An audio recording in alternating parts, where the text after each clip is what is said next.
Hello बच्चों, आज हम जो है एक नया टॉपिक पढ़ेंगे। मांग के नियम के अपवाद।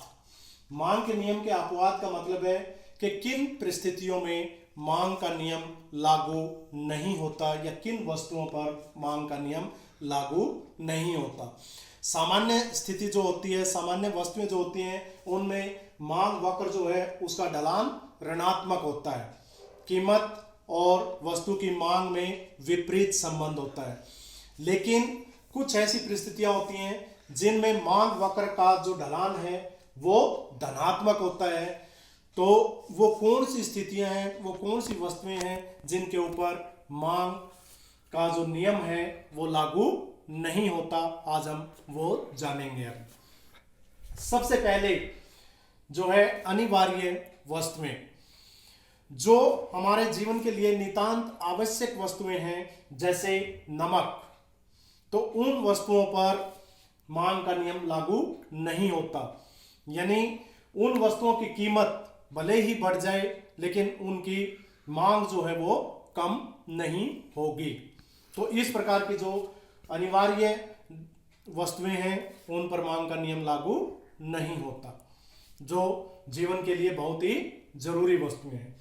दूसरी प्रकार की जो वस्तुएं हैं वो है प्रतिष्ठा सूचक वस्तुएं, यानी जो हमारे सामाजिक जीवन में प्रतिष्ठा की सूचक होती हैं। ऐसी वस्तुएं भी जब उनकी कीमत बढ़ती है तो उनकी मांग और ज्यादा होती है। जैसे हीरे जवाहरात वगैरह जो हैं, ये प्रतिष्ठा सूचक वस्तुएं हैं समाज में।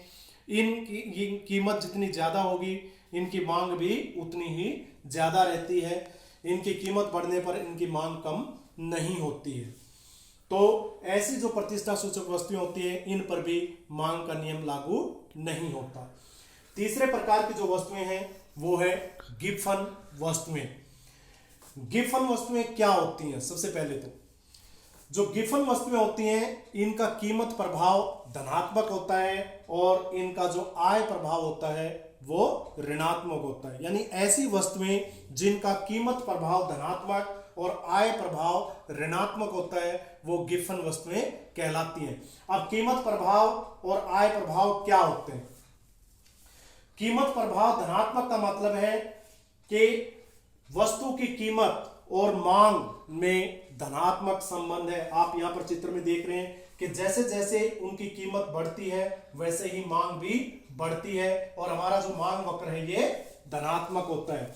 तो ये कीमत प्रभाव जिसका धनात्मक होता है, ऐसी वस्तुएं गिब्सन वस्तुएं होती हैं। और आय प्रभाव उनका ऋणात्मक होता है। यहां पर आप देखेंगे इस चित्र में कि आय अगर बढ़ती है तो मांग कम हो जाती है, जबकि सामान्य वस्तुओं की स्थिति में क्या होती है कि उपभोक्ता की जब आय बढ़ती है तो उसकी मांग भी बढ़ती है और जब कीमत बढ़ती है तो उसकी मांग कम होती है। यह सामान्य वस्तुओं की स्थिति में होता है जहां पर मांग का नियम लागू होता है। लेकिन जो गिब्सन वस्तुएं हैं उनका कीमत प्रभाव धनात्मक और आय प्रभाव ऋणात्मक होता है। ऐसी वस्तुओं को हम गिब्सन वस्तुएं कहते हैं, जैसे कि मोटा अनाज, मोटा कपड़ा, ये हमारी गिब्सन वस्तुएं हैं। इन पर भी मांग का नियम लागू नहीं होता। इनकी जब कीमत बढ़ती है तो उनकी मांग भी बढ़ती है और जब उपभोक्ता की आय बढ़ती है तो उसकी मांग कम होती है। यानी सामान्य वस्तुओं की तुलना में विपरीत प्रभाव इस पर होता है। चौथी जो स्थिति है वो है उपभोक्ता की अज्ञानता। कई बार उपभोक्ता जो है अज्ञानतावश भी जो वस्तुएं जिनकी कीमत ज्यादा होती है उनको समझते हैं कि ये ज्यादा बेहतर वस्तु है, ज्यादा अच्छी वस्तु है और ऊंची कीमत पर उन वस्तुओं की ज्यादा मांग करते हैं। तो अज्ञानतावश भी जो है उपभोक्ता कई बार महंगी वस्तुओं को ज्यादा खरीदते हैं, जिससे कि मांग का नियम लागू नहीं होता। और जो पांचवी स्थिति है वो है कि भावी कीमत में परिवर्तन की संभावना। कई बार ऐसी स्थितियां होती हैं जैसे युद्ध की परिस्थिति हो, युद्ध होने की संभावना हो, तो उपभोक्ता को लगता है कि भविष्य में वस्तुओं की कीमतें बढ़ेंगी या वस्तु जो है दुर्लभ हो जाएंगी, उनकी कीमतें बढ़ सकती हैं। तो वर्तमान कीमत पर भी या वर्तमान में कीमतें बढ़ने पर भी उन वस्तुओं की मांग अधिक करता है उपभोक्ता।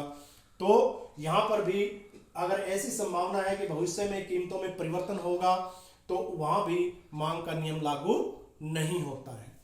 तो ये 5 स्थितियां हमने देखी जहां पर मांग का नियम लागू नहीं होता। ये मांग के नियम के अपवाद हैं या मांग का नियम यहां पर काम नहीं करता है। ठीक है।